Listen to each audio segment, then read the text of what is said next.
먼저 성경 한 구절 같이 보겠습니다. 욥기 2장 11절부터 13절입니다. 욥기 2장 11절부터 13절입니다.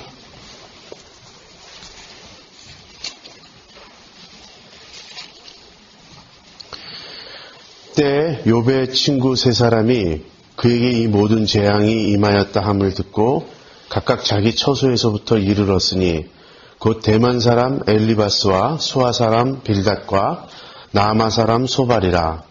그들이 욥을 조문하고 위로하려 하여 상약하고 오더니 눈을 들어 멀리 보매 그 욥인 줄 알기 어렵게 되었으므로 그들이 일제히 소리질러 울며 각각 자기의 겉옷을 찢고 하늘을 향하여 티끌을 날려 자기 머리에 뿌리고 7일 7야를 그와 함께 땅에 앉았으니 욥의 곤고함이 심함을 보는 거로 그에게 한 말도 하는 자가 없었더라.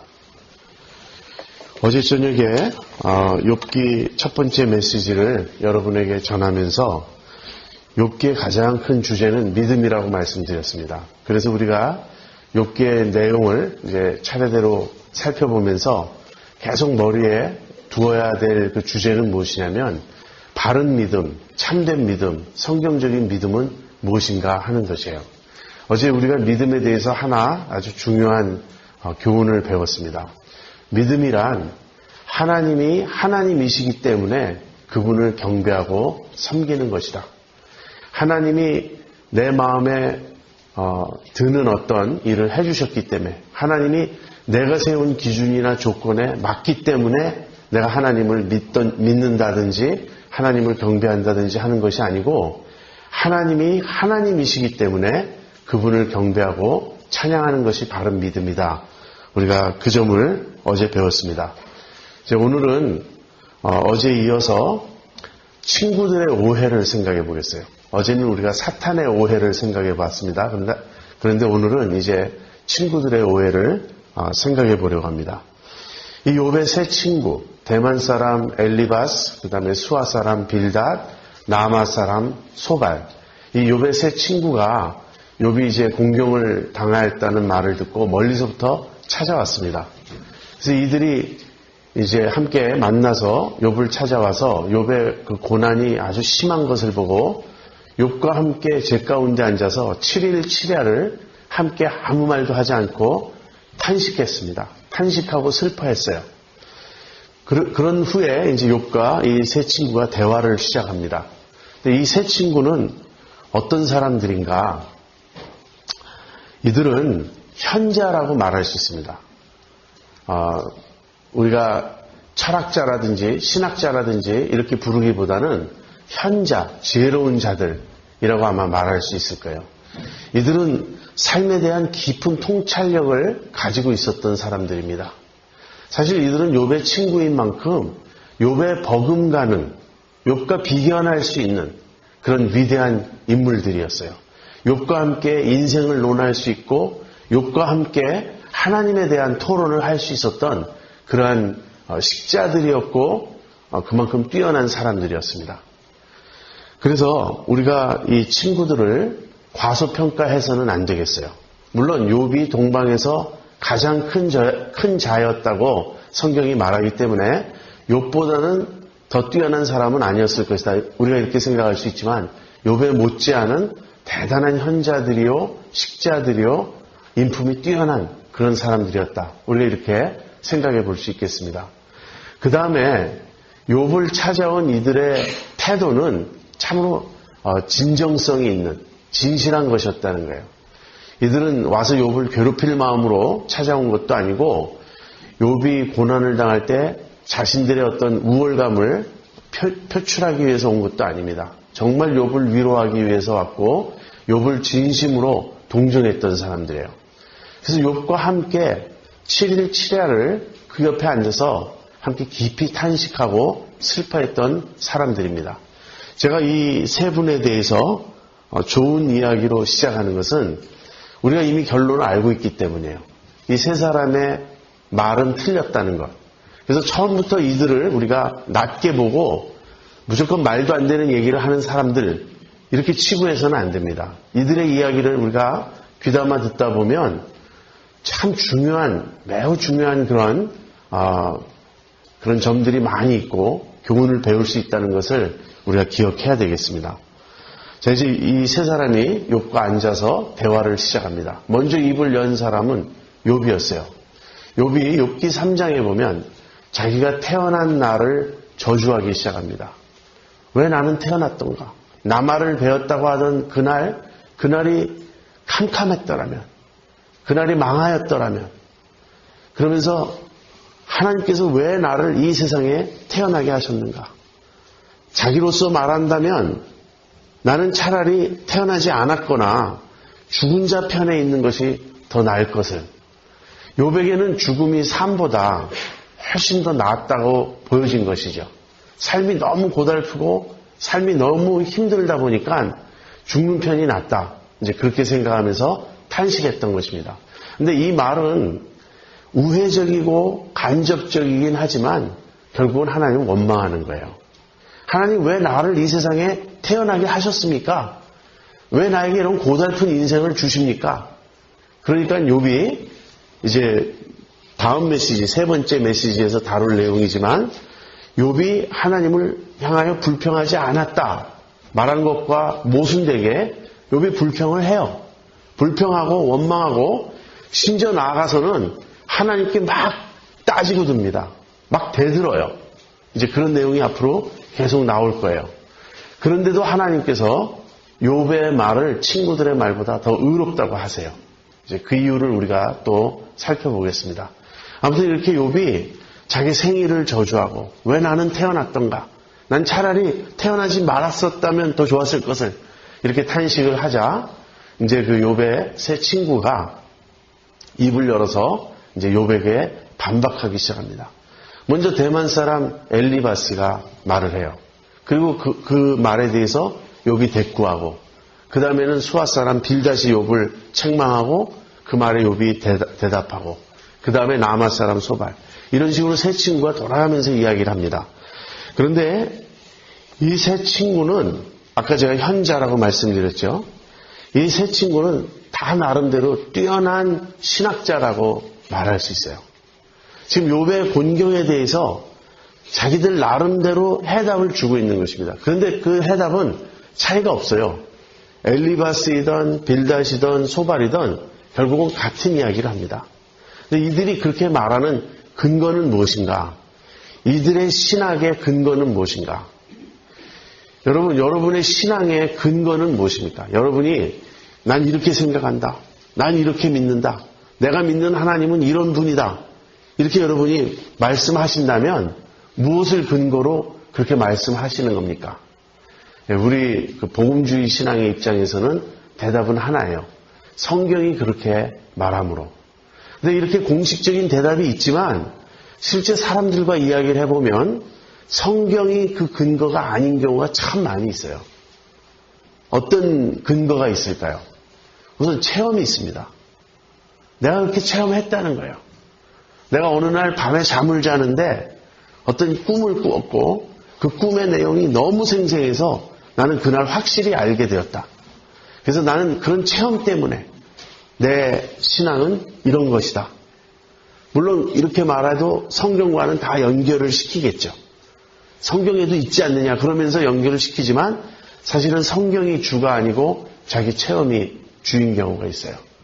어떤 사람들은 전통이 그 근거가 될 수 있습니다. 그래서 내가 자라온 신앙 배경, 우리 집안의 믿음, 또는 우리 교회의 믿음, 교단의 믿음, 그런 어떤 전통을 말할 수도 있습니다. 어떤 사람들은 그냥 특별히 다른 데서 근거를 찾는 게 아니라 자기 상식을 근거로 해서 어떤 믿음의 주장을 합니다. 지금 이 세 가지, 신기한 체험, 그 다음에 전통, 그 다음에 자기 상식, 이 세 가지가 엘리바스와 빌닷과 소발의 주장의 근거예요. 한번 그 내용을 같이 볼까요? 엘리바스는 욥기 4장 12절에서 20절에서 이런 말을 해요.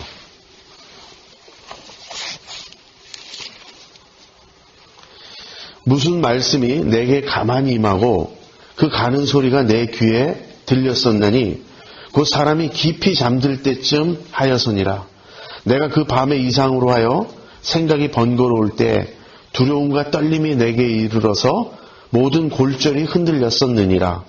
그때 영이 내 앞으로 지나매 내 몸에 털이 쭈뼛하였었느니라. 그 영이 서는데 그 형상을 분변치는 못하여도 오직 한 형상이 내 눈앞에 있었느니라. 그때 내가 종용한 중에 목소리를 들으니 이르기를 인생이 어찌 하나님보다 의롭겠느냐. 사람이 어찌 그 창조하신 이보다 성결하겠느냐. 하나님은 그 종이라도 오히려 믿지 아니하시며 그 사자라도 미련하다 하시나니 하물며 흙집에 살며 티끌로 털을 삼고 하루살이에게라도 눌려 죽을 자이겠느냐. 조석 사이에 멸함받으며 영원히 망하되 생각하는 자가 없으리라. 장막줄을 그들에게서 뽑지 아니하겠느냐. 그들이 중나니 지혜가 없느니라. 엘리바스는 어느 날 밤에 이상을 보았어요. 환상을 보았어요. 밤에 한 영이 자기 앞을 지나가는데 자기 온몸에 털이 쭈뼛했다 그래요. 그런데 그 영이 이 엘리바스에게 한 말입니다. 사람이 어찌 하나님보다 의롭겠느냐. 그래서 이런 자기 어떤 신비 체험을 근거로 해서 지금 엘리바스는 자기의 주장을 하는 거예요. 두 번째, 빌닷은 전통에 근거한 주장을 합니다. 8장 8절을 한번 보세요.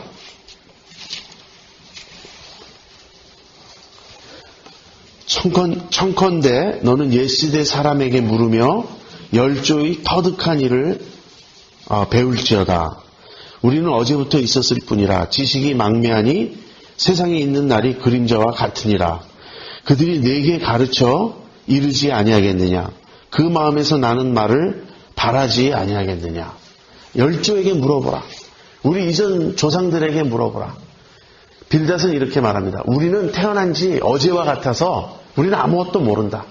그러나 우리의 조상들, 우리의 열조들, 그분들은 오래 사신 만큼 지혜가 있지 않는가. 그들은 경험이 풍부하지 않는가.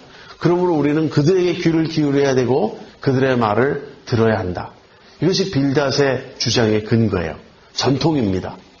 마지막으로 나아마 사람 소발은 그런 것이 없어요. 그래서 자기 생각대로, 자기 판단대로, 자기 상식대로 말합니다.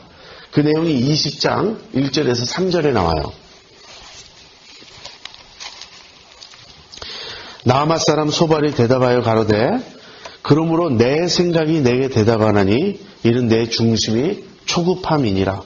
내가 나를 부끄럽게 하는 책망을 들었으므로 나의 슬기로운 마음이 내게 대답하는구나. 내 생각이, 나의 슬기로운 마음이.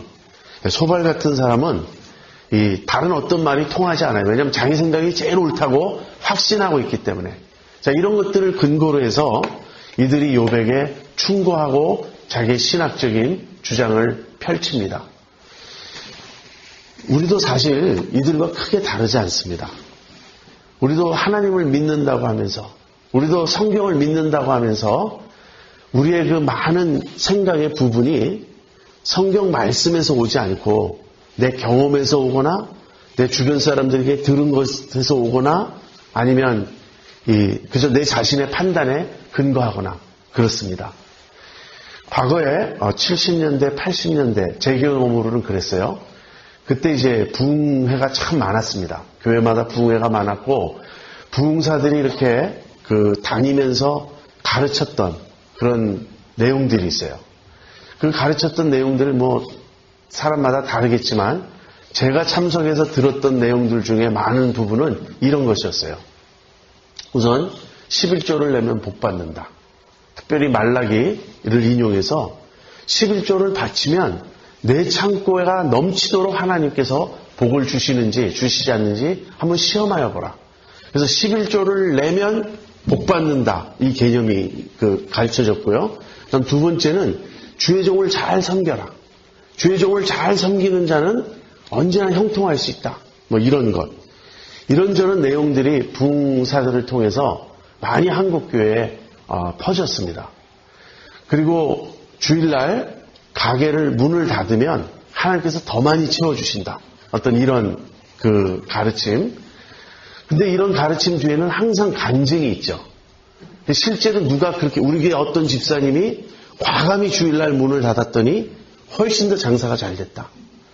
심지어는 앞당긴 11조도 있어요. 다음 달에 내가 예를 들어서 5,000불이 필요해요.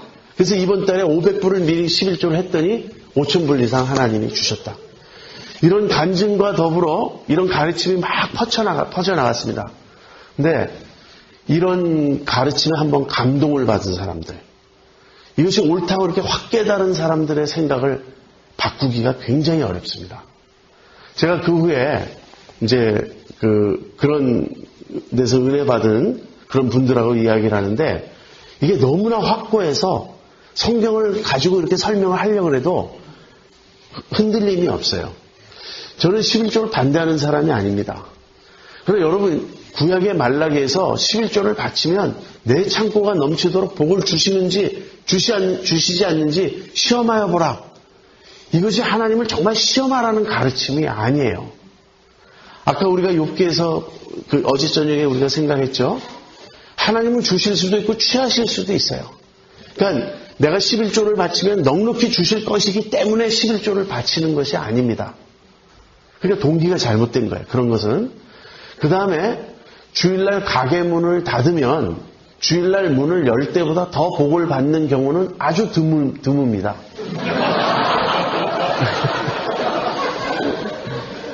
아니, 저희 집이 미국에 처음 와서 시작한 사업이 도넛 가게였어요. 근데 그 도넛 가게는 7일 내내 문을 여는 가게인데 우리가 인수한 다음에 주일날 문을 닫았어요. 근데 도넛 가게는 주말에 주로 매상이 많이 오릅니다. 금, 토, 일이 이제 그 주 매상인데 주일날 문을 닫으니까 토요일도 매상이 떨어져요. 사람들의 그 관심에, 그 생각에 저 집은 항상 열고 있다. 그런 가게와 저 집은 안 열 수 있다. 이런 가게가 있으면 이쪽으로 잘 안 가요. 그래서 우리는 주일날 문 닫고 굉장히 매상이 줄었습니다. 여러분, 주일날 우리가 문을 닫아야 되겠다고 결심하는 것은 손해보더라도 그렇게 해야 되기 때문에 하는 겁니다. 우리가 주일날 교회 가고 예배 드리고 다른 교우들과 교제하고 이 주일은 하나님께서 우리에게 명하신 대로 좀 쉼을 누릴 수 있는 그런 날로 우리가 정하는 것입니다. 주일날 문을 닫으면 안 닫는 것보다 더 많은 복을 준다는 건 예외예요. 어떤 분들은 그런 경험을 하겠죠. 그러나 대부분 사람들은 그런 경험하지 않는다고요. 그런데 이런 것들이 우리 마음속에 확 박혀 있습니다. 그래서 우리는 항상 조건적으로 하나님을 대하려고 해요. 내가 11조를 내면 더 많은 복을 주셔야 되고, 주일날 문을 닫으면 안 닫는 때보다 더 많은 손님을 보내주셔야 되고. 그래서 항상 논리가 그렇습니다. 우리가 주님 뜻대로 하면은 더 잘 된다. 물론 더 잘 될 때도 있어요. 그러나 우리의 영혼이 잘 되는 겁니다. 우리의 믿음이 잘 되고 우리의 신앙이 잘 되는 거지만 세상에서는 많은 손해와 또 손실이 있을 수 있다는 거예요. 그래도 하나님이 우리를 책임져 주시죠. 특별히 제가 목사이긴 하지만 주의 종을 잘 대접하라는 이런 낯간지러운 말을 목사들이 하고 다니는 걸 볼 때 저는 참 우라통이 터져요. 사실 제가 이 수련회 와서 지금 황공한 대우를 지금 받고 있습니다. 룸 서비스가 있어요. 제가 이 속이 안 좋다고 하니까 죽을 다 준비하셔가지고 막 배달을 해주시고 몸둘 바를 모르겠습니다. 어떤 목사님이 이런 말씀 하시는 걸 제가 들었어요. 주의 종이라고, 다시 말하면 하나님의 종이지 여러분의 종이 아니라고. 이건 잘못된 가르침이에요. 고린도후서 4장 5절에 보세요. 우리가 우리를 전파하는 것이 아니라 오직 그리스도 예수의 주 되신 것과 또 예수를 위하여 우리가 너희의 종된 것을 전파함이라. 우리가 참으로 주님을 섬기는 사람이라면 사람들의 종이 되어야 합니다. 우리는 주님의 종이라고, 나는 주의 종이라고 스스로를 높이는 것은 절대 성경적이지 않아요. 근데 이런 잘못된 가르침들이 교회에 널리 퍼져 있어요. 이런 가르침들이 한번 퍼져 있으면, 이런 가르침들이 사람들의 마음속에 파고 들어가면 그 다음에 성경을 공부해도 그 관점으로 보기 때문에 성경의 참된 가르침을 찾기가 참 힘들어요. 이러한 예, 어떤 특별히 자기가 병고침의 체험이 있다든지 무엇을 경험했다든지 하면 그것이 주가 됩니다. 여러분, 그 모든 것은 필요합니다. 전통도 굉장히 중요한 것이고요. 경험도 굉장히 중요한 것이고 건전한 상식도 다 중요한 것입니다. 그러나 그 모든 것이 성경보다 위에 있어서는 안 돼요. 우리의 참된 믿음, 참된 신앙은 항상 말씀을 근거로 해야 돼요. 그래서 성경을 읽을 때 내가 가진 어떤 편견, 선입견 이런 게 있을 수 있으므로 그런 걸 다 흡족이면 다 내려놓고 하나님이 무엇을 말씀하시는지에 귀 기울여야 한다는 거예요. 자, 엘리바스와 빌닷과 소발의 말은 세 사람의 말이지만 공통적입니다. 대부분 비슷해요. 그래서 이들의 말을 두 가지로 요약할 수 있어요. 하나는 진단이에요. 욥의 문제는 무엇인가 하는 것이고요. 그다음에 처방이에요. 그래서 욥은 어떻게 해야 하겠는가. 제가 샘플로 좀 읽어드릴게요.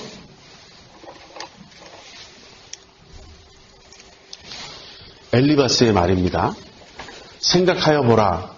죄 없이 망한 자가 누구인가? 정직한 자의 끊어짐이 어디 있는가? 내가 보건대 악을 밭갈고 독을 뿌리는 자는 그대로 거두나니 다 하나님의 입기운에 멸망하고 그 콧김에 사라지느니라. 나 같으면 하나님께 구하고 내 일을 하나님께 의탁하리라. 사람이 무엇이간데 깨끗하겠느냐? 여인에게서 난 자가 무엇이간데 의롭겠느냐? 사람이 어찌 하나님께 유익하게 하겠느냐? 지혜로운 자도 스스로 유익할 따름이니라. 내가 의로운들 전능자에게 무슨 기쁨이 있겠으며 내 행위가 온전한들 그에게 무슨 이익이 있겠느냐? 하나님이 너를 책망하시며 너를 심판하심이 너의 경외함을 인함이냐? 내 악이 크지 아니하냐? 내 죄악이 극하니라. 너는 하나님과 화목하고 평안하라. 그리하면 복이 내게 임하리라. 청컨대 너는 그 입에서 교훈을 받고 그 말씀을 내 마음에 두라. 내가 만일 전능자에게로 돌아가고 또 내 장막에서 불의를 멀리 버리면 다시 흥하리라. 이것이 엘리바스의 말입니다. 요점은 이것이죠. 내가 고난을 당하는 것은 너의 죄 때문이다. 그러니 회개하고 돌이켜라. 그러면 하나님께서 회복해 주실 것이다. 이제 빌닷의 말을 들어보겠습니다. 하나님이 어찌 심판을 굽게 하시겠으며 전능하신 이가 어찌 공의를 굽게 하시겠는가. 내 자녀들이 주께 득죄하였으므로 주께서 그들을 그 죄에 붙이셨나니 내가 만일 하나님을 부지런히 구하며 전능하신 이에게 빌고 또 청결하고 정직하면 정녕 너를 돌아보시고 내 의로운 집으로 형통하게 하실 것이라. 하나님은 순전한 사람을 버리지 아니하시고 악한 자를 붙들어 주지 아니하신즉 악인의 빛은 꺼지고 그 불꽃은 빛나지 않을 것이요. 그런즉 하나님 앞에서 사람이 어찌 의롭다 하며 부녀에게서 난 자가 어찌 깨끗하다 하랴. 하나님의 눈에는 달이라도 명치 못하고 별도 깨끗이 못하거든 하물며 벌레인 사람 구더기인 인생이랴. 다음은 소발입니다. 만일 내가 마음을 바로 정하고 주를 향하여 손을 들 때 내 손에 죄악이 있거든 멀리 버리라. 불의로 내 장막에 거하지 못하게 하라. 그리하면 내가 정녕 흠없는 얼굴을 들게 되고 굳게 서서 두려움이 없으리니 곧 내 환난을 잊을 것이라. 내가 알지 못하느냐? 예로부터 사람이 이 세상에 있어 오므로 악인의 이기는 자랑도 잠시요 사곡한 자의 즐거움도 잠깐이니라. 이들의 말은 사이클이 더해갈수록 더욱 격해집니다. 처음에는 부드럽게 말했다가 욥이 나는 너희들의 말에 동의할 수 없다. 나는 죄가 없다. 나는 깨끗하다. 하나님이 까닭없이 나를 치시고 계시다. 이렇게 반발하자 더욱 정죄하게 되고 더욱 비난하게 돼요. 나중에는 이 친구들이 욥을 위로하러 온 건지 욥을 잡아먹기 위해서 온 건지 모를 정도예요. 막 아주 극렬하게 욥을 공격합니다. 내 죄보다 하나님의 벌하심이 경하다. 넌 그보다 더 벌을 받아야 마땅하다. 막 이런 주장으로까지 나아갑니다. 그러면서 내가 회개하면 하나님께서 회복해 주실 것이다. 그런데 우리는 이미 정답을 알고 있어요. 정답은 뭐냐면 천상의 장면에 나오는 하나님의 욥에 대한 평가예요. 하나님은 욥을 인정하셨습니다. 내가 내 종 욥을 유의하여 보았느냐. 그처럼 순전하고 정직하여 하나님을 경외하고 악에서 떠난 자가 없느니라. 이것이 하나님의 욥에 대한 평가예요. 그러므로 이 욥이 자기 죄 때문에 고난을 받는다거나 욥이 하나님의 심판을 받고 있다는 이 주장은 틀린 것입니다. 마지막에 뒤에 42장에 가보면 하나님께서 욥의 친구들에 대해서 진노하세요. 너희들의 나에 대한 말이 욥의 말처럼 정당하지 못하다. 그런데 우리가 욥의 친구들의 이 말을 들어보면 굉장히 그럴듯하지 않습니까? 사실 우리가 천상의 장면 앞부분과 그다음에 에필로그에 나오는 그 결론을 우리가 알기 때문에 이들이 틀렸다 이렇게 생각해요. 그러나 이 앞뒤를 모른다면, 즉 천상을 모르고 그 다음에 결론을 모른다면 우리들 살아가는 인생은 어떻죠? 그 양쪽을 지금 모르는 거예요. 우리들의 삶의 현실 안에서는 천상의 장면도 모르고 결론도 모르고 그렇게 살아가는 겁니다. 그래서 믿음이 필요한 거예요. 근데 이 현실 안에서는 이 욥의 친구들의 말이 왜 틀렸죠? 죄 없이 망한 자는 없다. 하나님께서 의인은 칭찬하시고 의인은 복 주시고 악인은 멸망시키신다. 이 친구들의 말은 구구절절이 옳습니다. 이것이 정통 신학이에요. 그래서 우리가 이 욥의 친구들의 말을 들으면서 이것이 전부가 아니라는 것을 생각하기가 참 힘들어요. 그러나 이것이 전부가 아니에요. 우리가 지금까지 알고 있던 어떤 정통 신학, 이것을 넘어서는 새로운 관점이 필요합니다. 이제 그 새로운 관점은 이제 제가 욥의 회의에 대해서 설명할 때 말씀드리도록 하겠습니다. 욥의 친구들의 문제는 무엇입니까? 이 욥의 친구들의 문제는 오해하고 있다는 거예요. 자기들의 신학 때문에 오해하고 있다는 것입니다. 이들의 신학은 인과응보적인 신학이며 또는 제가 아까 정통신학이라고 말씀드렸는데요. 잠언의 신학을 따르고 있습니다. 맨 마지막에 제가 지혜에 대해서 설명할 때 그 얘기를 좀 하겠습니다. 잠언을 읽어보면 이 엘리바스와 빌닷과 소발이 말하는 내용이 다 그 안에 있어요. 내가 의인의 자손이 굶주리고 방황하는 걸 본 적이 없다. 의인의 자손은 잘 된다. 이것이 잠언의 가르침이에요. 현실에서는 어떻습니까? 의인의 자손이 굶주려요. 의인의 자손이 방황하고 배회하고 그런 일이 일어납니다. 그래서 우리가 가지고 있는 정통 신학과 우리의 현실의 상황이 달라요. 이것을 메꾸는 일이 필요합니다. 왜 이런 차이가 있는가? 그래서 욥기가 나온 것이고 전도서가 나온 것이에요. 아무튼 그런 내용은 이제 나중에 더 살펴보기로 하고, 욥의 친구들의 문제는 무엇이냐면 그들의 신학에 어떤 한계가 있었고 제한이 있었고 그들이 가지고 있는 그 사고방식으로는 다 설명할 수 없는 많은 부분이 있었다는 거예요. 자, 이것을 제가 다른 말로 표현하면 기복주의의 문제라는 거예요. 기복주의. 욥의 친구들은 이런 오해를 합니다. 하나님의 사랑과 복은 외적, 물질적 번영으로 나타난다는 거예요. 하나님의 사랑과 하나님이 베푸시는 복은 외적, 물질적 번영으로 나타난다. 다시 말하면 우리가 이 세상을 살면서 고난을 겪고 경제적으로 어려움을 겪고 육체의 질병을 갖게 되고 우리가 이 세상에서 성공하는 것이 아니라 자꾸 실패하고 망하고 하는 것은 지금 큰 문제가 있는 것이고 죄 때문일 것이고 하나님의 사랑과 복에서 제외된 것이다 하는 그런 사고방식이에요. 이것이 기복주의입니다. 이 기복주의야말로 현대교회를 가장 괴롭히는 그릇된 풍조입니다. 여러분, 긍정의 힘이라는 책 아시죠? 조엘 오스틴 목사의. 그 책이 베스트셀러가 되었습니다. 저는 그 책을 읽고 얼마나 화가 나는지 막 속에서 막 분노가 끌어올랐어요. 이건 기독교가 아니라고. 이건 기복주의의 전형적인 그런 책입니다. 그런데 한국교회에서는 그 책이 베스트셀러가 되었어요. 여러분, 내려놓음이라는 책 아십니까? 예, 이용규 선교사님의. 근데 내려놓음도 한국교회에서는 베스트셀러가 되었어요. 내려놓음과 긍정의 힘이라는 두 책은 절대로 함께 갈 수 없는 책이에요.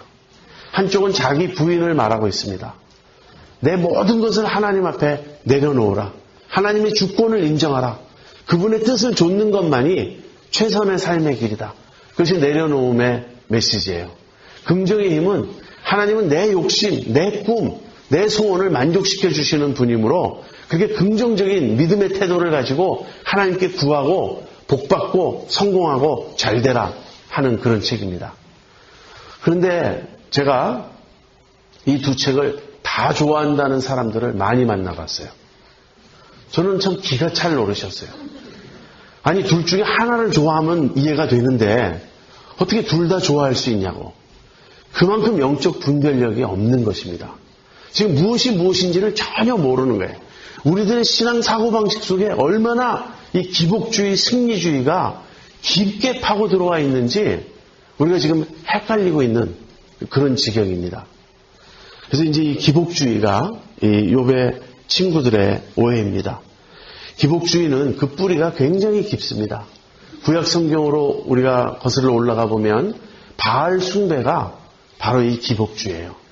여러분, 바알 숭배 아십니까? 바알이라는 우상을 아십니까? 바알은 fertility god이에요. 무슨 말이냐면 바알을 섬기면 바알이 우리가 농사하면 농사가 풍작이 되게 해주고, 우리가 가축을 키우면 가축들이 그 새끼를 많이 낳게 해주고, 또 우리가 결혼하면 우리가 자손이 많게 해주는 그런 생식의 신이라는 거예요. 그래서 바알을 섬기면 바알이 우리에게 물질적인 복을 주고 건강도 주고 생명도 주고 다 준다고 하는 것이 바알 숭배였습니다. 여러분, 여호와 신앙, 하나님을 섬기는 야훼 신앙과 바알을 섬기는 바알 숭배 둘 사이에 이스라엘 백성은 왔다 갔다 했습니다. 그래서 선지자들이 끊임없이 이스라엘 백성을 책망하고 경고하고 바알에게서 돌이켜 여호와만을 섬기라고 그렇게 외쳤던 것이에요. 그런데 우리는 궁금한 게 있습니다. 왜 이스라엘 백성은 그렇게 바알 숭배에 계속해서 끌려갔을까? 여러분, 바알 숭배는 우리의 육신이 원하는 걸 다 약속합니다. 바알은 우리가 원하는 것을 다 주겠다고 약속해요. 바알은 세상입니다. 육신의 정욕, 안목의 정욕, 이성의 자랑을 만족시켜 주겠다고 하는 세상이에요. 이 바알 숭배는 오늘 우리에게도 여전히 있습니다. 바알이라는 이름으로 다가오지 않을 뿐이지 세상이라는 이름으로, 성공이라는 이름으로, 하나님의 축복이라는 이름으로 계속 우리를 유혹하고 있는 거예요. 그만큼 이것이 뿌리 깊고 끈질기고 집요한 그런 유혹이 되고 있는 것입니다. 그런데 주님의 말씀을 들어보세요. 주님은 삼가 탐심을 물리치라. 삼가 모든 탐심을 물리치라. 사람의 생명이 소유에 넉넉한 데 있지 않다. 그렇게 말씀하셨습니다. 이 배경이 무엇인지 아세요? 어떤 사람이 예수님께 찾아왔어요. 주님, 저희 형에게 말해서 아버지의 유산을 공평하게 분배하라고 말씀해 주십시오. 아마 그 형이 아버지의 유산을 다 차지했던 것 같아요. 독점했던 것 같아요. 여러분 같으면 그 얘기를 들을 때 뭐라고 반응하시겠습니까? 만약에 어떤 교우가 목사인 저에게 와서, 목사님, 우리 형이 교회에서 장로입니다. 저는 집사고요. 근데 장로라는 우리 형이 아버지 유산을 자기가 다 빼돌렸어요. 혼자 다 먹으려고 그래요. 목사님 좀 말씀해 주세요. 만약에 저한테 상담을 온다면 저는 어떻게 반응할까요? 우선 저는 같이 흥분할 겁니다. 아니, 어떻게 장로가 막 그러면서 우리 말을 해야 되겠다. 아무래도 이건 내가 목사로서 도저히 못 참겠다고. 저는 아마 그렇게 반응했을 거예요. 그런데 예수님은 삼가 모든 탐심을 물리치라. 사람의 생명이 그 소유에 넉넉한 데 있지 않다. 이렇게 답변하셨어요. 여러분, 예수님한테 그런 상담 가시면 안 됩니다. 그거는 야단 듣는 첩경이에요. 문제는 유산을 공평하게 분배하지 않는 것 이전에 유산에 집착하는 그 탐심, 그 욕심이라고 예수님이 지적하신 거예요. 신약 성경에 오면 이 탐심을 굉장히 경계합니다. 예수님도 계속 그 탐심을 경계하셨고 그 다음에 사도 바울은 탐심은 우상숭배다. 그렇게까지 말했습니다. 그런데도 우리는 탐심을 경계하는 것이 아니라 탐심을 만족시키는 것이 좋은 신앙인 것처럼 그렇게 가르치고 있어요. 그래서 내 입을 크게 열라. 이런 걸 주로 좋아하죠, 우리는. 내 입을 크게 열라 그러면 내가 채우리라. 여러분, 어느 식당이나 가게를 갈 때 그 식당이나 가게가 크리스찬이 운영하는 것인 줄 어떻게 압니까? 거기 걸어놓은 액자나 그런 걸 보고 알죠? 제일 많이 붙어 있는 게 뭐죠? 예, 내 시작은 미약하였으나 내 나중은 심히 창대하리라. 그것이 바로 빌닷이 한 말이에요. 틀린 말이에요. 빌닷이 욥을 위로하기 위해서 내가 회개하고 돌이키면 내 시작은 미약하였으나 내 나중은 심히 창대하리라. 근데 앞뒤는 다 모르니까 떼버리고 그 말이 너무 좋은 거예요. 내 나중은 심히 창대하리라. 우리는 끊임없이 창대해지고 싶어 합니다. 끊임없이 성공해지고 싶어요. 우리가 흔히 또 오해하는 성경 구절이 하나 있어요. 여호와께서 너로 머리가 되고 꼬리가 되지 않게 하시며, 많은 목사님들이 이 말로 기도해 주시죠. 이 아이가 머리가 되고 꼬리가 되지 않게 해주십시오. 이것은 신명기 28장에 나오는 말씀입니다. 신명기 28장은 신명기 앞에 나오는 모든 율법의 결론 부분이에요. 그래서 이렇게 시작합니다. 내가 이 모든 율법과 계명을 지키면 복을 받을 것이다. 그리고 그 복의 내용 중에 이 말이 들어가 있어요. 그런데 신명기 28장은 60몇 절인데요. 그 중에 14절인가가, 그러니까 한 4분의 1입니까? 5분의 1이 복이에요. 그리고 나머지 5분의 4가 저주예요. 내가 율법을 지키지 않으면 어떻게 될 것인가? 그런데 앞에 복을 읽다가 기분이 좋아지는데 나중에 저주를 읽게 되면 정남이가 뚝 떨어져요. 복도 싫고 저주도 싫다. 난 다 싫다. 그겁니다. 여러분, 율법을 좇아서 우리가 복 받으려고 하면 우리는 율법을 지켜서 복을 받을 수가 없어요. 근데 지금 제 말의 요지는 이것입니다. 하나님께서 이 말씀을 주신 것은 이스라엘 민족에게 향한 말씀이에요. 이스라엘 민족이 율법을 잘 지키는 하나님의 거룩한 백성이 되면 모든 이방 민족 가운데 머리가 되게 하시고 꼬리가 되지 않게 해주시겠다. 그러나 실제 이스라엘 역사는 이스라엘 민족이 꼬리가 되는 그 역사였습니다. 결국은 주변 이방 민족들에게 늘 침을 당하고 늘 괴롭힘을 당하다가 강대국에 의해 멸망당해가지고 포로로 쫓겨가지 않습니까? 그것이 결론이었어요. 근데 우리는 이 말씀을 율법과도 관계없이, 민족적인 그 집단적인 차원과도 관계없이 한 개인에게 자꾸 적용해서 이 아이가 머리가 되고 꼬리가 되지 말게 해달라고 기도합니다. 전부 머리면 누가 꼬리 하겠습니까? 전부 대장하면 누가 부하하겠습니까? 그래서 우리 주님은 거꾸로 가르치셨어요. 내가 크고자 하면 남을 섬기라. 주님은 낮아지라고 말씀하셨어요. 그런데도 우리는 계속 높아지게 해달라고. 여러분, 신약 성경을 읽어보십시오. 신약 성경을 쭉 읽어보면 우리가 지금 가지고 있는 이 기복주의를 전복시키는 가르침 투성이에요. 제가 또 하나 읽어드릴게요. 히브리서 13장 5절의 말씀입니다. 돈을 사랑치 말고 있는 바를 족한 줄로 알라. 그가 친히 말씀하시기를 내가 과연 너희를 버리지 아니하고 과연 너희를 떠나지 아니하리라 하셨느니라. 돈을 사랑치 말고 있는 바를 족한 줄로 알라. 돈을 사랑하면 안 됩니다. 우리가 먹을 것과 입을 것이 있은즉 족한 줄로 알 것이니라. 부활해 하는 자들은 시험과 올무와 여러 가지 어리석고 해로운 정욕에 떨어지나니 곧 사람으로 침륜과 멸망에 빠지게 하는 것이라. 돈을 사랑함이 일만하게 뿌리가 되나니 이것을 사모하는 자들이 미혹을 받아 믿음에서 떠나 많은 근심으로써 자기를 찔렀도다. 신약 성경을 읽어보면 돈을 사랑치 말라. 탐심을 경계하라.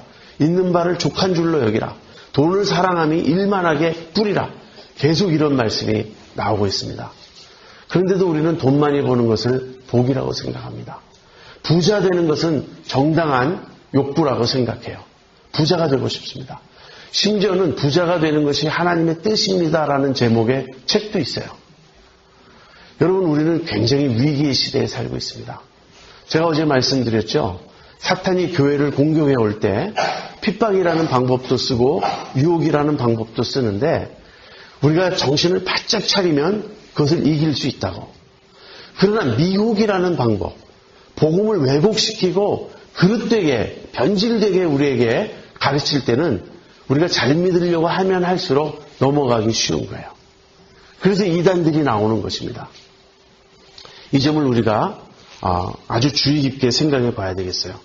우선 일단 이 세 친구의 문제가 무엇인지, 왜 잘못된 것인지만 정리하고 제가 오늘 하나의 다른 주제가 아니라 같은 주제인데 복에 대해서 좀 설명하겠습니다.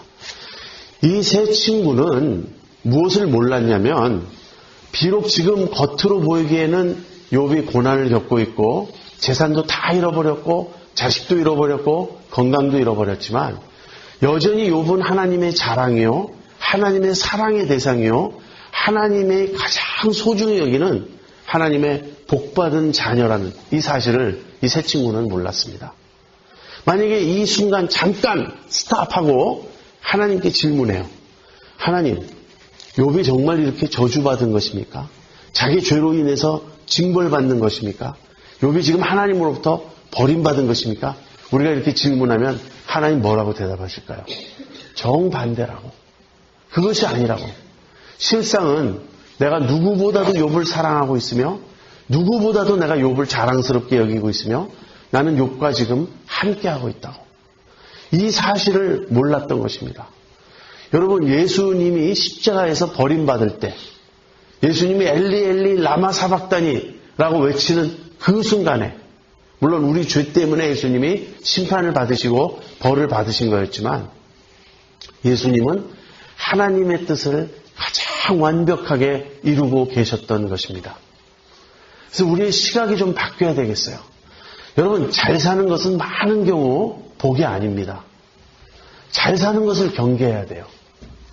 잘 살면서 하나님 멀리하는 사람이 얼마나 많습니까?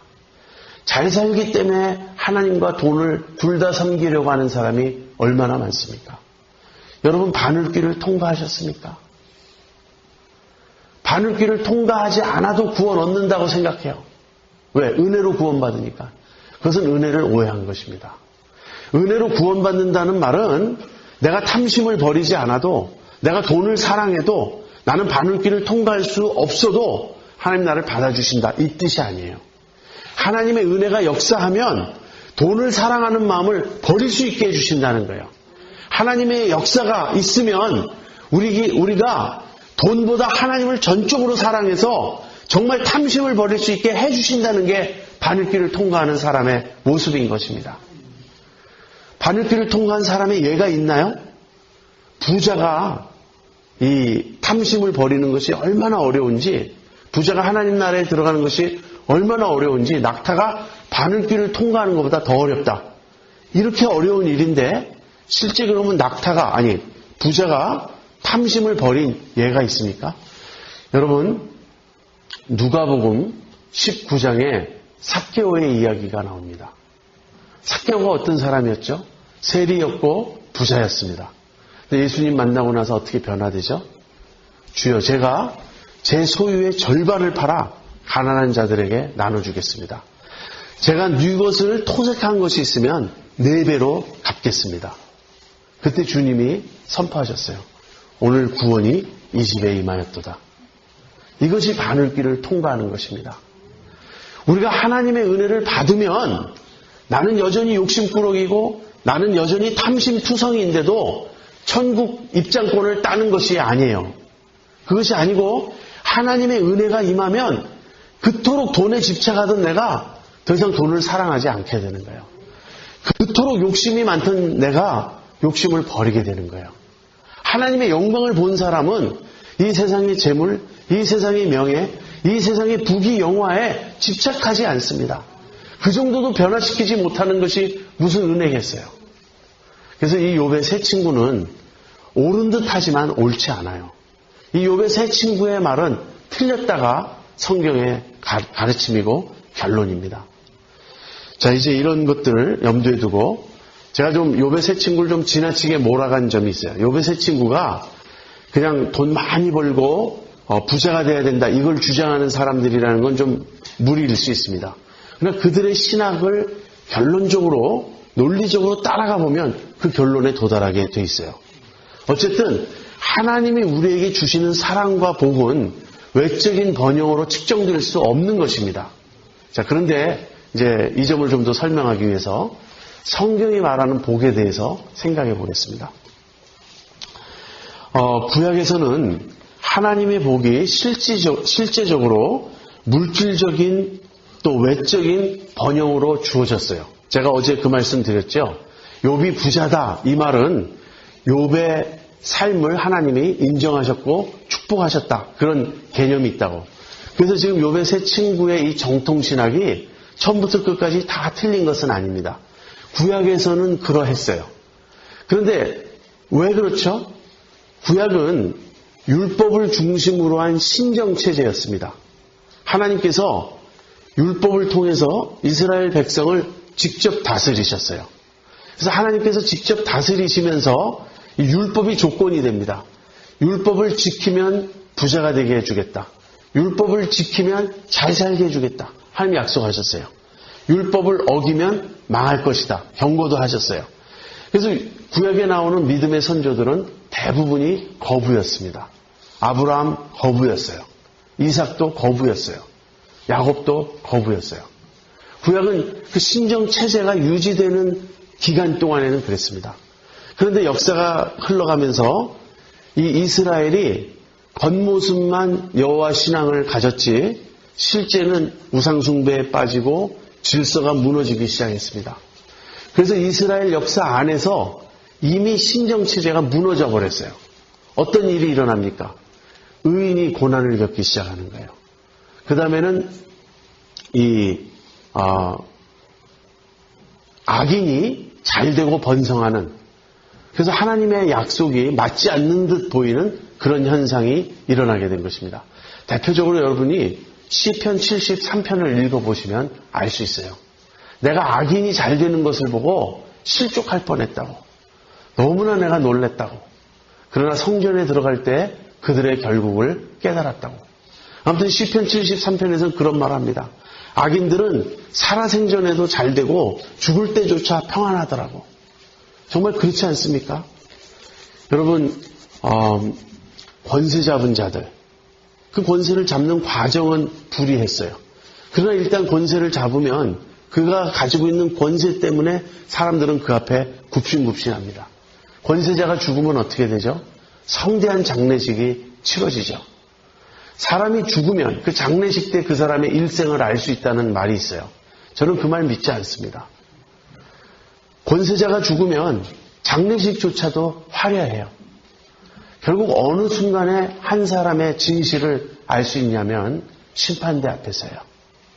우리가 심판대 앞에 서기까지는 사실 다 알 수 없는 것입니다.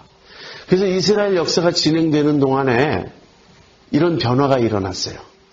악인이 잘되고 의인이 망하는 이 사회 질서가, 영적 질서가 무너지고 흐트러지는 이런 결과가 나타났습니다. 그것에 대해서 고민하다가 나타난 책이 욥기예요. 욥기는 의인도 고난을 받을 수 있다 하는 것이에요. 욥기가 가르치는 것은, 잠언은 뭐라고 말하냐면 의인은 항상 잘 된다. 악인은 항상 망한다. 이 말이 틀린 것은 아닙니다. 이 말이 기본이에요.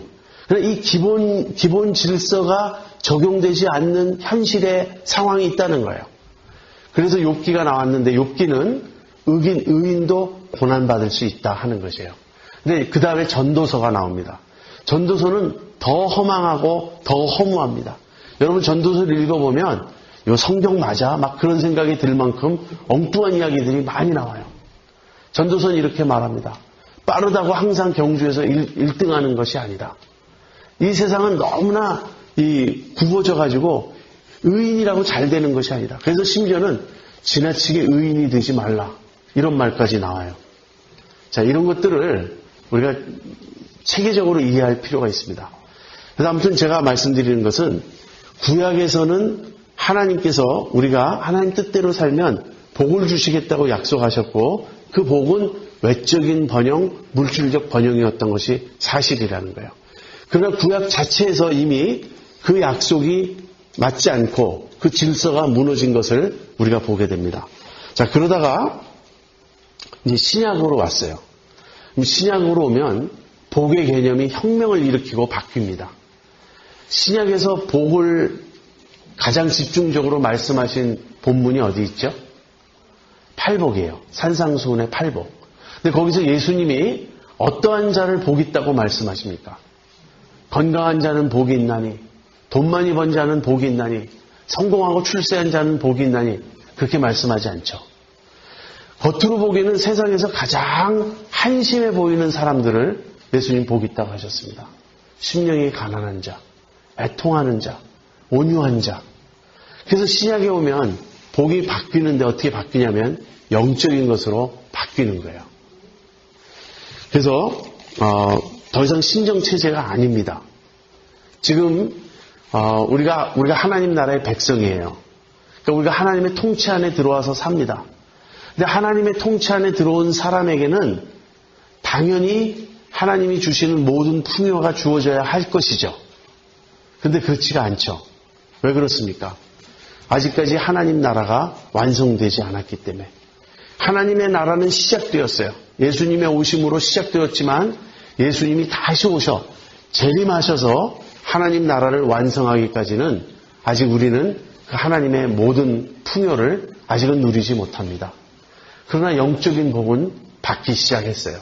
주님이 다시 오셔서 하나님 나라가 완성되면 그때는 어떻게 될까요? 그때는 구약을 뛰어넘는 완전한 복을 우리가 누리게 될 것입니다.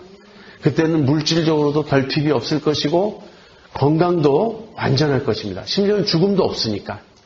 우리는 죽음도 경험하지 않고 애통함도 없고 슬픔도 없고 눈물도 없고 아무 부족도 없는 완벽한 환경 속에서 완벽한 존재로 살아가게 될 것입니다. 그러나 아직은 아니에요. 하나님 나라가 시작되었지만 완성되지 않았어요. 그래서 신약에 오면 복이 바뀌는데 중요한 구절 하나를 제가 소개하겠습니다. 에베소서 1장 3절 4절이에요. 찬송하리로다 하나님 곧 우리 주 예수 그리스도의 아버지께서 그리스도 안에서 하늘에 속한 모든 신령한 복으로 우리에게 복 주시되 곧 창세전에 그리스도 안에서 우리를 택하사 우리로 사랑 안에서 그 앞에 거룩하고 흠이 없게 하시려고. 하나님께서 우리를 그리스도 안에서 모든 신령한 복으로 우리에게 복 주셨습니다. 자, 지금부터 제가 하는 말을 여러분 잘 들으십시오.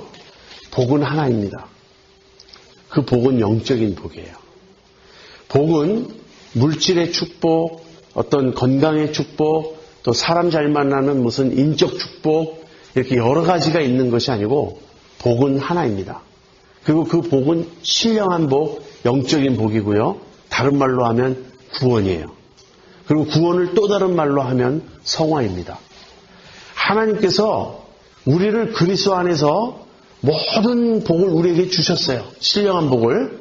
그 신령한 복은 무엇을 가리키고 있냐면 우리가 하나님 앞에서 거룩하고 흠이 없는 존재가 되게 하는 것입니다. 그래서 이 하나를 이루시기 위해서 다른 모든 것은 조절하세요. 하나님께서 우리에게 건강도 우리의 성화를 위해서 하나님께서 조절하십니다. 어떤 경우 어떤 사람에게는 질병을 주세요. 어떤 사람에게는 아픔을 주세요. 그래서 우리가 아픈 것이 저주가 아니고 아픈 것이 하나님의 책망이 아닌 경우도 얼마든지 있다는 거예요. 이 아픈 걸 통해서 나의 연약함을 통해서 하나님이 영광 받으시려고 계획하신 경우가 굉장히 많다는 거예요. 내가 아플 때 어떻게 해야 됩니까? 빨리 낫게 해주세요. 빨리 나야 합니다. 꼭 그렇게만 기도할 건 아니에요. 나의 아픔을 통해서 나의 약함을 통해서 하나님이 어떤 일을 하시는지 우리는 그 점을 주의 깊게 살펴봐야 됩니다. 하나님께서 때때로 우리에게 재물도 거두어 가세요. 여러분 이런 사람을 생각해 보세요. 어떤 어머니가 기도를 아주 열심히 합니다. 그래서 이 아들이 사업이 뭐 보통 잘 되는 게 아니에요. 근데 이 아들은 항상 든든한 백이 어머니예요. 우리 어머니 기도 때문에 제가 이렇게 잘 나가죠. 근데 너무 잘 나가니까 교회 다닐 시간이 없어요.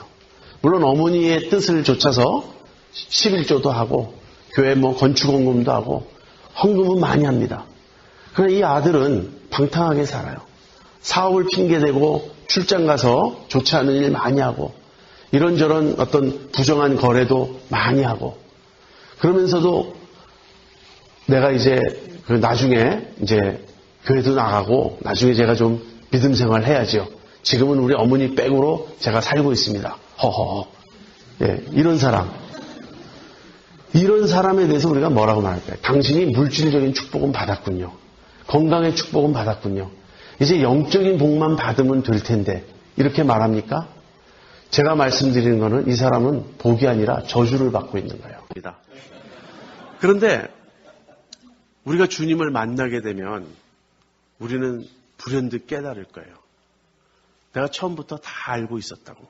히브리서의 저자를 알고 있었다는 얘기가 아니라 하나님의 뜻이 무엇인지, 하나님이 정하신 질서가 무엇이었는지 우리가 처음부터 다 알고 있었다고. 지금 하나님을 무시하는 사람들이 있습니다. 하나님 없다는 사람들이 있어요. 리처드 도킨스처럼 아주 적극적인 무신론자들이 있습니다. 제게 무신론자들의 책이 몇 권 있어요. 너무나 예리하고 날카로워서 책을 읽을 때마다 막 식은땀이 흘러요. 제가 가진 신앙을 막 뿌리째 흔들려 그래요. 근데 그 책의 저자 중에 기독교 목사도 있어요. 여러분, 기독교 목사가 무신론자가 됐으니 기독교인들이 변증하는 내용을 얼마나 잘 알겠습니까? 성경을 얼마나 잘 알겠습니까? 그런 걸 다 인용해가지고 기독교를 공박해와요. 참 아파요. 그렇지만 그 정도로 제 신앙이 흔들리지 않습니다. 기독교에 아주 뛰어난 변증가들이 많이 있습니다. 그 정도의 공격에는 우리가 못해도 괜찮아요. 우리가 몰라도 괜찮아요. 우리보다 뛰어난 분들이 그 일을 해주고 계십니다. 다 답변해주고 계세요. 그런데 아무튼 제가 무슨 말을 하려다가 지금 이렇게 그랬는데, 예, 맞아요. 그래서 그렇게 하나님 없다고 우겨대는 무신론자들이 있어요. 그러나 성경에 보면은 하나님을 알만한 것이 저희 속에 분명히 나타나 보임이라 저희가 핑계치 못할지니라 이렇게 되어 있습니다. 나중에 그들이 하나님의 심판대 앞에 설 때 이것을 깨달을 것입니다. 내가 하나님이 계신 것을 처음부터 알고 있었다고. 그런데 내가 하나님을 알고 있다는 그 사실을 모르고 있었다고. 이 말은 말장난이 아닙니다. 우리가 어떤 걸 알아요. 그러나 그 진리가 불편하니까 그 진리를 우리가 억누르는 것입니다. 그래서 불의로 진리를 막는 자들이라고 말하고 있어요. 하나님이 없다고 믿는 편이 좋으니까 하나님 없다고 부인하고 그 하나님 계시다고 알고 있는 지식을 자꾸 억눌러요. 그런데 심판대 앞에서 그 모든 것이 선연하게 드러날 것입니다. 난 다 알고 있었다고. 여러분, 하나님은 절대로 우리가 모르는 내용에 대해서 심판하지 않습니다. 우리 하나님은 공정하신 분이세요. 하나님 제가 몰랐는데요. 그렇게 말해가지고 몰랐어도 그건 네 잘못이야 이러지 않으세요. 그러나 하나님의 심판대 앞에 섰을 때 우리가 알 것입니다. 우리가 다 알고 있었다고. 무엇이 옳은지 무엇이 그른지 우리가 알고 있었다고. 그러나 나의 삐뚤어진 심성, 내 속에 있는 죄 때문에 내가 알고 있는 진리들을 억누르고 거부하고 무시하고 덮어두고 있었다고. 하나님이 나타나실 때 우리가 그 하나님을 보게 될 것입니다. 심판대 앞에서 예수님을 보게 될 것입니다. 우리 모두는 예수님을 보게 될 것입니다. 그런데 어떤 사람들은 그 심판대에 앉으신 분이 구세주인 분이에요. 여러분이 예수님을 믿는다면 심판대 앞에 서실 때 두려워하실 필요 없습니다. 심판대에 앉으신 그분이 나를 위해 죽으시고 부활하신 나의 구세주세요. 그것만이 저의 유일한 희망입니다. 그런데 어떤 분들은 심판대에 앉으신 예수님을 볼 때 그 예수님을 거부했어요. 그 예수님을 무시했어요. 그래서 그 예수님으로부터 심판을 받아야 할 것입니다. 우리 믿는 자들에게는 하나님의 나타남, 하나님을 만남, 그 자체가 구원입니다. 이것이 욥이 체험한 구원이었어요. 마지막으로 한마디만 더 하고 마치겠습니다. 성경은 이 지혜를 쭉 논하는데 이 욥기가 지혜의 결론이 아닙니다. 전도서도 지혜의 결론이 아니에요. 지혜의 결론은 무엇이죠? 신약입니다. 신약에 오면 그리스도가 하나님의 지혜라는 말씀을 합니다. 결국은 그리스도가 하나님께서 이 모든 세상을 운영해 가시고 운행해 가시고 하시는 하나님의 질서의 통합체예요. 그리스도가 지혜라고 하는 이 말은 무슨 말이냐면 이 자연적 질서, 도덕적 질서, 영적 질서, 이 세상을 하나님이 이렇게 움직여 가시는 그 모든 하나님의 방식이 궁극적으로 완성되는 곳이 그리스도 안에서라는 거예요. 그리스도를 통해서 하나님은 이 세상을 다스리시고 그리스도를 통해서 하나님은 이 세상을 구원하십니다. 그러므로 그리스도를 모르는 사람은 이 세상의 모든 것에 통달한다 할지라도 어리석고 미련한 자예요. 그러나 그리스도를 아는 자는 다른 모든 것을 몰라도 그는 지혜로운 자가 되는 것입니다. 왜냐하면 그리스도가 하나님의 지혜이므로. 그래서 그리스도가 하나님의 지혜라는 첫 번째 말은 하나님께서 모든 일을 그리스도를 통해서 하신다는 거예요. 그래서 바울에게 가장 빈번히 등장하는 용어가 뭐죠? 그리스도 안에서예요. In Christ. 우리의 삶은 그리스도 안에서 이루어지는 것입니다. 우리는 무엇을 하든지 그리스도 안에서 해야 돼요. 그리스도의 뜻을 좇아 그리스도의 본을 좇아. 그래서 두 번째는 그리스도가 하나님의 지혜라는 말은 그리스도가 지혜의 길을 가장 완벽하게 걸어가신 분이다라는 뜻이에요. 지혜가 무엇이죠? 하나님을 경외하는 것이에요. 욥조차도 하나님을 경외하는 사람이었지만 욥조차도 중간에 흔들렸어요. 그리스도는 처음부터 끝까지 온전히 하나님을 경외하셨습니다. 그래서 그리스도가 지혜이신 거예요. 그리스도가 지혜라는 이 두 가지 측면. 하나는 하나님께서 모든 일을 그리스도를 통해서 하신다. 이 세상의 모든 질서는 그리스도 안에서 통합되고 완성된다 하는 이 측면이고요. 두 번째는 그리스도 자신이 하나님을 온전히 경외하신 지혜의 본이 되신다 하는 말입니다. 우리가 이제 이것으로 욥기 공부를 마치려고 하는데요. 사탄의 오해가 있었습니다. 사탄의 도전이 있었어요. 하나님께서 복 주시지 않으면 아무도 하나님을 경외할 사람이 없습니다. 거기에 대해서 실상은 무엇입니까? 하나님이 하나님이시기 때문에 그분만을 경배하고 섬겨야 한다는 거예요. 그리고 그런 사람이 있었다는 거예요. 그 사람이 욥이었습니다. 두 번째, 친구들의 오해가 있었습니다. 내가 고난 겪는 것은 죄 때문이다. 이 말을 뒤집으면 하나님이 너를 정말 사랑하시고 너에게 복 주고 계시다면 너는 외적으로 물질적으로 번영할 것이다. 그러나 그렇지 않은 것을 보니 너는 하나님의 사랑과 복에서 제외된 자다. 이제 그런 도전이죠. 거기에 대해서 실상은 무엇입니까? 나의 외적인 상황이 어떠하든지 관계없이 하나님의 선하심과 사랑을 믿고 붙잡아야 한다는 거예요. 하나님이 사랑하시는 사람은 어떤 사람인가? 그러니까 누가 하나님의 사랑을 가장 많이 받은 사람인가?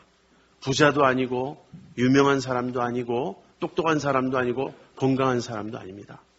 하나님을 가장 사랑하는 자, 그 자가 하나님의 사랑을 가장 많이 받은 자예요. 하나님은 가장 사랑하시는 자에게 그 믿음의 복, 그 하나님만을 섬기고 사랑하는 그 복을 주십니다. 그래서 여러분, 남들이 잘 먹고 잘 살고 뭐 잘 된다고 해서 부러워하지 마세요. 그러나 정말 하나님을 사랑하는 자, 정말 그 중심에 주님 뜻대로 살고 싶어하는 사람을 만나면 부러워해야 됩니다. 존경해야 됩니다. 나도 당신처럼 되고 싶다. 이런 마음을 가져야 합니다. 세 번째 시간에는 우리 욥의 회의를 살펴보았습니다. 욥이 외적인 고난, 재산 잃고 자식 잃고 건강 잃은 것까지도 욥이 그것으로 인해 하나님 원망하지 않았어요.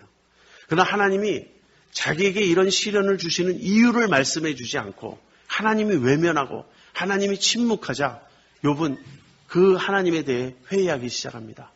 그리고 그 회의가 너무나 혹독해서 욥의 시련이 너무너무 힘들었습니다.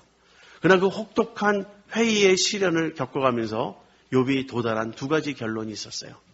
나의 가는 길을 오직 그가 아시나니 그가 나를 단련하신 후에는 내가 정금같이 나오리라.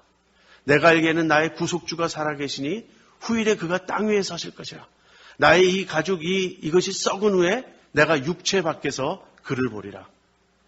그래서 자기 인생의 길을 자기는 모른다고 고백해요. 이건 하나님께 맡기고 단지 나를 이끌어 가시는, 내 손을 붙잡고 이끌어 가시는 나의 주님만을 나는 안다.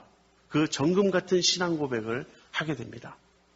네 번째 시간에 우리는 고난을 살펴보았습니다. 욥이 고난을 통해서 유익을 얻어요. 그 유익은 무엇이죠? 브로큰네스예요. 결국은 욥이 마지막까지 놓기 힘들었던 문제는 무엇이냐면 자기의였어요. 예수님을 잘 믿으려고 하면 잘 믿으려고 할수록 빠지는 위험이 자기의입니다. 여러분, 성자들이 제일 많이 싸워야 될 신앙의 문제가 자기의예요. 그 자기의를 극복하지 못하는 사람은 바리새인이 되고 맙니다. 자기의를 극복할 때, 그래서 모든 것이 하나님의 뜻대로 이루어지다, 이제 그렇게 고백할 수 있을 때, 모든 것이 은혜라고 고백할 수 있을 때 우리는 비로소 하나님의 쓰임을 받을 수 있습니다. 여러분과 저의 지금도 가장 심각한 문제는 우리의 자아예요. 우리는 많은 다른 문제를 지적하고 다른 요소를 불평합니다. 이 상황이 이랬으면, 저 상황이 저랬으면. 그러나 그것이 문제가 아니에요. 내 속에 있는 자아가 깨어지지 않는 것이 문제입니다. 그리고 오늘 마지막으로 지혜에 대해서 우리가 살펴봤습니다. 지혜는 눈에 보이는 것이 어떻든지 관계없이 하나님 그분을 경외하는 것입니다. 이 세상은 하나님의 세상이고 하나님이 이끌어 가시는 세상이에요. 그러므로 하나님을 경외하고 하나님의 지혜이신 그리스도 안에서 그리스도를 본받아 살아가는 여러분과 제가 되기를 바랍니다. 기도하겠습니다.